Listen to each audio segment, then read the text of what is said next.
Hello again and welcome back to Mimsy Park. I know it's been a while since I put a video out. I've been busy doing stuff like this and this. I've been working with an organization here in Colorado Springs. I don't know how much of the affiliation give away, so I'm not giving away the name of the organization. You can go over to my Instagram, check out a lot of the photography I've been doing. I've been focusing a lot on that, and finally got a script going for the short film that I want to do. So I have been quite busy. I haven't been lazy or anything, just haven't put a video out in a while. With that said, and a new chapter and everything kind of opening up, I wanted to take the time to say that the whole unspoken cuss word free kind of thing that I've been doing lately is gonna start going out the window, just because it's not natural for me, and with it going more into horror movies and not so much like kids movies, Disney movies, stuff like that, I decided that it's just more natural for me to talk like an adult. I feel like the channel is small enough to where it's not a huge shift or anything like that, so we will be doing that from here on out. With all of that said though, let's get into these movies and everything. First up, we have Earth versus the Flying Saucers. I never heard of this before. This looks like it's awful and terrible. I don't know if this is public domain or not, because a lot of this stuff tends to be public domain. I'm not sure about this. I'll have to do some research on that. Anyway, yeah, Earth versus the Flying Saucers. I want to be excited about it. Next, we have one that I've never seen. It's a sci-fi fantasy classic, Dune. I know that my dad was super into the books whenever he was a kid, and so I'm kind of looking forward to digging into this because it looks like old cheesy ass sci-fi. So that'll probably be a lot of fun. I'll probably enjoy that. Next up, we've got, I was actually pretty stoked about this. This is not a classic. Well, it's a classic to me, and maybe some of you 90s kids out there.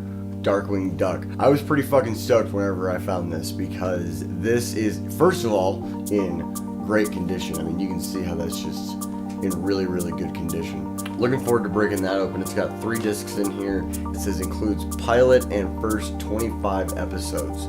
I think that's going to be a lot of fun. The next one, oh yeah, so this is going to make this video also kind of an unboxing video. In the last unboxing video, we went through a storybook for Peter Pan in the Signature Collection of the Disney Blu-rays, which is the current collection they're on. I got a notice for my movie club account that the Little Mermaid is the next one that they're releasing, so heads up on that. But I got the storybook version of Beauty and the Beast, and we're gonna actually open this thing up right now, so let's check this thing out.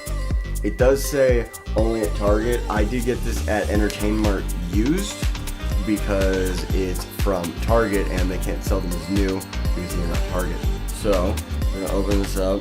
That is my digital movie code, which no, you guys can't have. I get asked all the time on Instagram if people can have my digital codes. No, you can't have my digital codes. I use them on road trips. So we have, pretty simple, just kind of roses, stuff like that. Nothing too stellar or anything like that. And then we have the actual storybook here. It's just the story of Beauty and the Beast in book form, but it's really cool to have these to go along with the movie. It's super glossy. I don't know if you can see that, but it's super duper glossy. I remember the artwork on the Peter Pan one being a lot cooler. In fact, hang on just a second.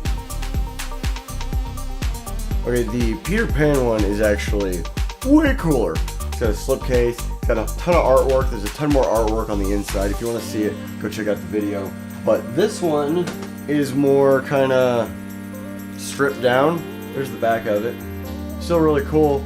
The storybook is cool, but much more stripped down. I didn't know if I thought maybe it's because the Peter Pan one is an anniversary edition, but that's an anniversary edition too, so I don't really know. And this one doesn't even have a slipcase. It's just the storybook edition. So I don't know if there even is a slipcase for this one. They might only be doing it for certain ones, but I'm not really sure, because like I said, this came basically brand new. It's used by Entertainment standards, but it was actually brand new, still wrapped and everything. So I'm not really sure what the story is there. I'll have to look further into that. Okay, with those out of the way, we're gonna get on to a couple movie reviews. One I have not seen before, and then the other one I've seen before, but it's been years, and I wanted to go back and watch it again to appreciate it, because I had not seen it since I was a kid.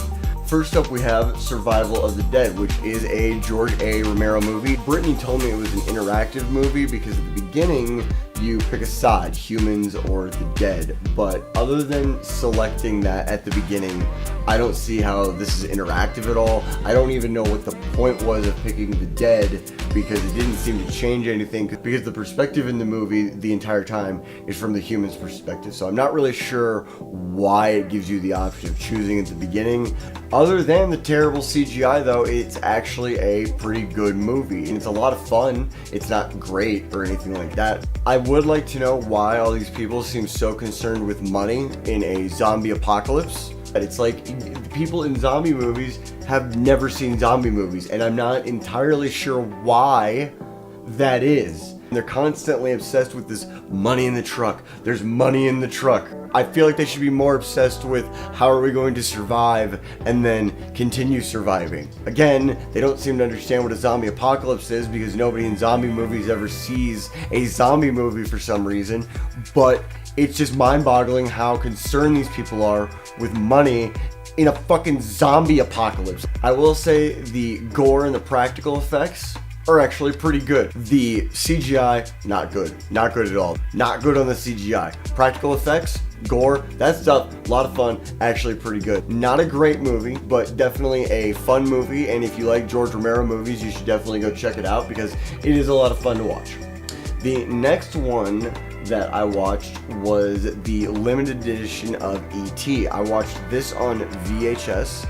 I did not know it was the limited edition, nor did I know anything about this version of the limited edition, because apparently what happened was at one point Steven Spielberg decided to go the route of George Lucas and touch up E.T. with like CGI and shit like that, and of course, like with George Lucas, it bombed and people hated it. This is the version where, if you've heard about it, they CGI'd out guns at the end whenever they're riding the bike and they go flying. They CGI'd out the guns in the cops' hands and put in walkie-talkies. Along with this, they decided to make E.T. a little bit more animated and cartoony in certain scenes where it was like close up and shit like that, and it just totally takes away from it for me. It was super jarring. It threw me off completely because I didn't remember CGI being in this movie.